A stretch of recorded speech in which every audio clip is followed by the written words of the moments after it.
అందరికీ నమస్కారం. ఈరోజు మనం 7 to 12 మధ్యనున్న పిల్లల్ని మల్టీమేకర్స్గా ఎలా తయారు చేయాలనే టాపిక్లో ఫస్ట్ మంచినీళ్ళు ఇవ్వటం, దానివల్ల మనకు గుడ్ విల్ అనేది ఏంటి అనేది మనం ముందు చెప్పుకున్నాం. ఏమన్నా పిల్లలకి తెమ్మని చెప్తున్నారా లేదా, వాళ్ళు మిమ్మల్ని ఏమంటున్నారో ఇస్తున్నారా లేదా. ఒకవేళ మరీ ప్రాబ్లమేటిక్గా ఉంటే కనుక కింద నాకు కామెంట్ సెక్షన్లో పెట్టండి. అది ఎంత పెద్ద ప్రాబ్లం అయినా సరే నేను దానికి చిన్న సింపుల్ టిప్ మాత్రమే ఇస్తాను. మీరేమీ అరవాల్సిన అవసరం లేదు, పిల్లలు కొట్టాల్సిన అవసరం లేదు. ఓకేనండి. ఈరోజు మనం చెప్పుకోబోయే సెకండ్ పని ఏంటి, సెకండ్ వర్క్ ఏంటి, పిల్లల చేత మనం చేయించబోయే సెకండ్ సింపుల్ వర్క్ అనేది ఏంటి. సింపుల్ అండి, ఇంట్లో ఉంటారు కాబట్టి ముందు మనం గదిలో శనివారం ఫుల్గా తుడిచేసి నీట్గా ఉంచుతాం. ఆదివారం వాళ్ళు లేసిన ఒక గంటకే ఇల్లు చాలా భయంకరంగా ఉంటుంది. వాళ్ళ చేత కింద ఇప్పుడు మీరు ఒకసారి గది తుడిచేశారు, శుభ్రంగా అంతా నీట్గా చేసి పెట్టారు. ఓకే, వాళ్ళు కూర్చుని టీవీ తిన్నారు, చాక్లెట్ తిన్నారు, ఆ ర్యాపర్ కింద పాడేయకూడదు, తీసుకెళ్ళి డస్ట్బిన్లో పాడేయాలి.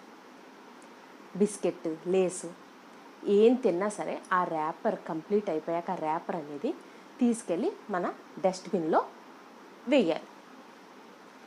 దీనివల్ల ఏమవుతుందంటే, సరే మనం అన్నీ కిందే వేసాం, ఎవరో గబుక్కుని వచ్చారు ఇంట్లో గెస్ట్లు, చూడటానికి ఎలాగుంటుందండి, అది మనం తుడిసే అవసరం కాదు. అది అంటే గదంతా కూడా డస్ట్ కింద ఉందనుకోండి, తుడవలేదు అనుకుంటారు.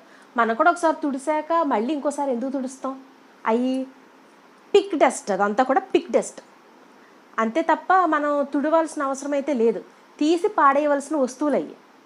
అది ఎవరు పాడేయాలి, వాళ్ళు తిన్న చాక్లెట్లు, బిస్కెట్లు, లేసు, ఆ రేపర్సే కాకుండా నానమ్మ కప్పుకుని కాటన్ బడ్ యూస్ చేశారు, అలా కింద పాడేశారు, అది తీసుకెళ్ళి పాడేమని చెప్పండి. తాతయ్య గారు టూత్పిక్ యూస్ చేసి ఉండొచ్చు, ట్యాబ్లెట్స్ వేసి ఆ సిల్వర్ కలర్ పైన ఉన్న కవర్స్ అలా పాడేస్తూ ఉంటారు, అవి తీసి పాడేయచ్చు. గబుక్కుని బాగా పసిపిల్లలు నోట్లో పెట్టుకున్నట్లయితే గొంతుకు అడ్డం పడతాయి. ఇది పిల్లలకి ఎందుకు నేర్పించమంటున్నాను అంటే, ఇల్లు నీట్గా ఉండడం అనేది ఇల్లు పిల్లలది కూడా, పిల్లల కోసమే కాబట్టి పిల్లలది కూడా. ఓకే, మనం పాడేసింది నేను ఎందుకు తీయాలి, అలాగైతే తాతయ్య గారు పాడేసింది నేను ఎందుకు తీయాలి, ఇది పద్ధతి కాదండి. నానమ్మ తాతయ్య ఉండడం వల్లే వాళ్ళు, అంతే తప్ప వాళ్ళ గురించి ఇల్లు కాదు, వాళ్ళకి వీళ్ళంతా పని మనుషులు కాదు. అతి ముఖ్యంగా పెద్దవాళ్ళు పిల్లలకి అమ్మ కొంచెం ఈ టూత్పిక్ యూస్ చేశాను, సెంటర్లో పట్టుకుని పాడేసి కొంచెం చేకడుక్కునిరా అని చెప్పమనండి. ఇప్పుడు నేను చెప్పే ఈ పని 6 సంవత్సరాల బాబో పాపైనా చేయొచ్చు. చెయ్యాలన్న మనసు వాళ్ళకి కలిగించండి. అర్థమవుతుందా మీకు, వాళ్ళ చేత చేయించండి. ఇప్పుడే కూర్చున్నారు అలాంటివి వద్దు. ఏమండి, మనం ఎన్నిసార్లు కూర్చుని అప్పటికప్పుడు లేవం, ఎన్నిసార్లు కూర్చుని అప్పటికప్పుడు పరుగులు పెట్టాం, కొన్ని 100 సార్లు లెగిసి పరుగులు పెడతాం. పిల్లలకి అది నేర్పద్దు. పిల్లలకి ఎనర్జీ ఎలాగుంటుందంటే 100 సార్లు జంపింగ్ జాక్స్ చేశాక కూడా 100 పుషప్స్ తీయమంటే తీసే శక్తి వాళ్ళకు ఉంటుంది. అందుకని పిల్లలు కూర్చున్నారు, ఇప్పుడే కూర్చున్నారు అన్న పదం పిల్లలకి నేర్పించద్దు. బిడ్డలు పుట్టేశాక మనం అంటే ఒక పద్ధతి పాడు తప్ప పిల్లలకి అది నేర్పించద్దు. ఇప్పుడే కూర్చున్నాడు, ఇప్పుడే కూర్చున్నాను, ఈ రెండు పెద్దవాళ్ళు అనకూడదు, పిల్లలు అనకూడదు. పిల్లల విషయంలో అసలు ఆ ఓడు వాడద్దు. ఎందుకంటే ఇంట్లో ఒక 5 ఉన్నారండి, పోని 6 ఉన్నారు అనుకుందాం. ఫర్ ఎగ్జాంపుల్ ఒక 6 ఉన్నారు. ఈ 6లో 5 ఇల్లు శుభ్రంగా మెయింటైన్ చేసే మనుషులే. ఈ ఒక్కడు ఉన్నారు చూశారు, వీడు చాలు జీవితంలో ఇల్లుని డస్ట్బిన్ కన్నా ఘోరంగా, డంపింగ్ యార్డ్ కన్నా ఘోరంగా చేయడానికి. ఇల్లు అనేది నీట్గా ఉండే బాధ్యత ఇంట్లో ఉన్న ప్రతి ఒక్కరిది, హస్బెండ్ది కూడా. మీకు నేను చెప్పేది క్లియర్గా అర్థం చేసుకోండి. టవల్ తీసి ఇలా పాడేయటం, విప్పిన బట్టలు ఆ మూలన పాడేయటం, ఇది పెద్దవాళ్ళలోనూ మంచిది కాదు, పిల్లల్లోనూ మంచిది కాదు. మీకు అర్థమవుతుందా? సో ఇంట్లో ఉన్న అందరూ కూడా ఇంటిని శుభ్రంగా చూసుకోవాల్సిందే. అంతే తప్ప ఇది అమ్మ పనే, ఇల్లు అమ్మ శుభ్రమే చేసుకోవాలి, మన సెక్షన్ కాదు అని అనుకోవద్దు. ఒక ఇంట్లో లోపల ఎంతమంది ఉంటున్నారో అందరి బాధ్యత కూడా. అమ్మ దులిపి తుడవటానికి 1 గంట పడుతుంది, దులిపి తుడిసాక తడిబట్ట పెట్టాలంటే ఎక్స్ట్రా ఇంకొక 1 గంట పడుతుంది, రోజుకు 2 గంటలు. వారంలో 2 సార్లు తడిబట్టలు పెడుతుంది, రోజు గదులు దులిపి తుడుస్తుంది, వారానికి ప్రతి టాయిలెట్ కూడా శుభ్రంగా శుభ్రం చేస్తుంది. అమ్మకి ఇది చెయ్యాలి, ఇది అమ్మ సెక్షన్ అని చెప్పొద్దు. అమ్మ పని తను అలా చేసుకుంటూ వెళ్ళిపోతుంది.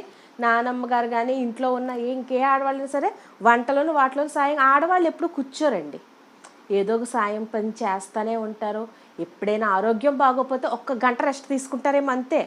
ఆ గంట కూడా ఎలాగంటే ఏదో మాగానగా ట్యాబ్లెట్ల వల్ల నిద్ర పడితే పట్టినట్లు లెక్క అంతే తప్ప వీళ్ళకి మాత్రం కుదురంగా పడుకోరండి. నేను చెప్తున్నాను కదా, అస్సలు కుదురంగా పడుకోరు. నాకు ఒక్కోసారి అనిపిస్తుంది మా అత్తమ్మని గదిలో పెట్టి తాళం వేసేస్తే ఒక రోజంతా ఉంచేస్తే కనుక కనీసం ఒక 2 గంటలైనా పడుకుంటారేమో అని ఆశపడతాను. అస్సలు ఆవిడ ఖాళీగా కూర్చోరు. అన్నీ ఇది నీట్గా ఉండాలి. అది స్టాండ్ ఫ్యాన్ శుభ్రంగా తుడుతామో, ఈ డ్రెస్సింగ్ టేబుల్ తుడుతామో, ఏదో ఒక శుభ్రం పని మీద ఉంటారు ఆవిడ. వేళకు మనం ట్యాబ్లెట్లు తినడానికి మీల్స్ అవి పెడితే సరిపోతుంది ఆవిడకి. కానీ ఖాళీగా అయితే కూర్చోరు. ఆవిడ ఇంట్రెస్ట్ అల్లి ఏదో ఒక సీరియల్ చూడటం. కానీ పిల్లలకి ఇంటి శుభ్రం గురించి చెప్పండి. ఇంట్లోకి రాగానే ఇల్లు చెత్త కింద ఉందంటే అసలు ఇంట్లో పిల్లలు ఎలాంటి పిల్లలు ఏంటో అని అనుకుంటారు.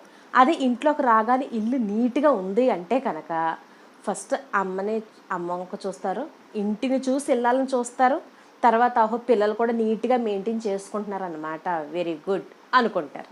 అర్థమవుతుందండి? అంతే తప్ప అమ్మ పిల్లలు మిమ్మల్ని ఏదో ప్రతి దాంట్లోనూ నేను అన్ని పనులను మిమ్మల్ని పెట్టేస్తున్నాను అని అనుకోవద్దు. మీవి చిన్న చేతులతోటి మీరు చిన్న పనులు చెయ్యండి.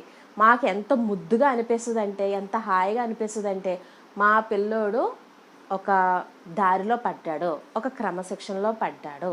ఇక్కడ ఇంకొకటి కూడా ఉంటుందండి. అదేంటంటే పెద్దవాళ్ళు చెప్పే పదాలు, పెద్దవాళ్ళు చెప్పే చిన్న పనులు వాళ్ళ బుర్రలోకి ఎక్కుతున్నాయి. రేపు అన్న రోజున వాళ్ళు ఎంత తెలివైన వాళ్ళు అవుతారంటే, ఎంత నీట్గా మెయింటైన్ చేసుకుంటారంటే అది నేను మాటల్లో చెప్పలేనండి. ఒక గ్లాస్ మంచినీళ్ళు ఇవ్వటం, వాళ్ళ తిన్న చాక్లెట్ రేపర్లు పాడేయటం, ఇంట్లో మీకు కొన్ని క్లిప్పింగ్స్ ఆల్రెడీ చూపించి ఉంటాం. అలాగా పేపర్లు నలిపేసి చదివే పిల్లలు పక్కన పెట్టేస్తూ ఉంటారు. ఆ పేపర్లు తీసి పాడేయటం, షార్ప్నర్ తుక్కు డస్ట్బిన్లోనే చెక్కుకోమని చెప్పండి. డస్ట్బిన్ దగ్గరికి వెళ్ళి అక్కడ చెక్కుకోమని చెప్పండి. అప్పుడు ఏమవుతుంది, బ్లాక్ కింద షేడ్ కింద పడేది కూడా దాంట్లోనే పడుతుంది. మన కింద టైల్స్ నలుపు ఎక్కువ. అలాగే మనం కాలుతో తొక్కినా నడుస్తున్న కొలితే ఆ ప్రతి చోట డార్క్నెస్ అనేది కంటిన్యూ అయిపోతుంది. ఇవన్నీ కూడా కంట్రోల్ అవుతాయి. మీకు అర్థమవుతుందండి? పిల్లలకి చిన్న క్లీనింగ్ పనులు ఇవి. అంటే చిన్నగా తీసి పాడేయటం, అవి పెట్టడం అంతే. ఇప్పుడు నిజంగా ఏ కూర పడింది అనుకోండి, అమ్మ శుభ్రంగా తడిబెట్టేది తుడుతుంది, లైజాల్ వేసి తుడుతుంది, ఇంక మామూలుగా ఉండదు అక్కడ క్లీనింగ్. కూర కానీ అన్నం మెతుకులు కానీ పెడితే తిన్న తర్వాత శుభ్రంగా తుడుస్తారు, అక్కడ తడిబట్ట 2 సార్లు పెట్టుకుంటాం. అది కూడా కాదు కదా మరి. ఇదేంటి చాలా చిన్న పని.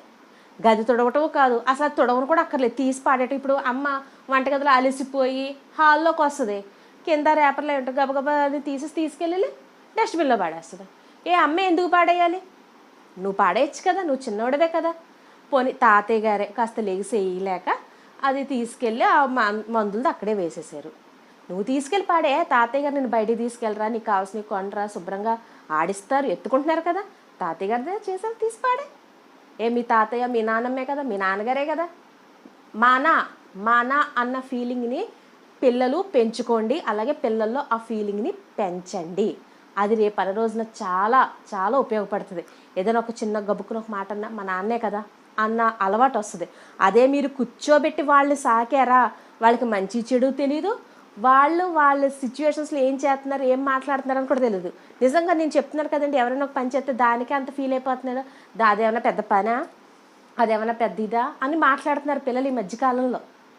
దిగండి, రెస్పాన్సిబిలిటీగా దిగండి. 8 సంవత్సరాలు 9 సంవత్సరాల పిల్లలు పెద్ద పిల్లలే కదా. 8, 9, 10 అంటే పెద్ద చిన్నపిల్లలేం కాదు కదా.